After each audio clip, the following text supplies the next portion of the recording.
Nursing સ્ટાફની પરીક્ષામાં ગેરરીતિ ન થઈ હોવાનું આરોગ્ય વિભાગનું પ્રાથમિક તારણ છે. ત્યારે હવે આન્સર કીમાં ABCD પેટર્નના કારણે પરીક્ષાની અવિશ્વસનીયતા દાવ ઉપર લાગી છે. પરીક્ષા રદ ન થાય અને કાયદાકીય મુશ્કેલી આવે તો શું કરવું તે અંગે પણ વિચારણા ચાલી રહી છે. ત્યારે આ અંગે આરોગ્ય વિભાગ આવતીકાલે સરકારને રિપોર્ટ મોકલશે.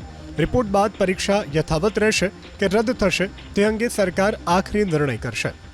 બીજી તરફ ભરતીને લઈ અને વધુ એક વિવાદ થયો. કોચિંગ ક્લાસ ચલાવતા અને નર્સિંગ યુનિયનના સેક્રેટરી વનરાજ ચૌહાણની પોસ્ટ વાયરલ થઈ.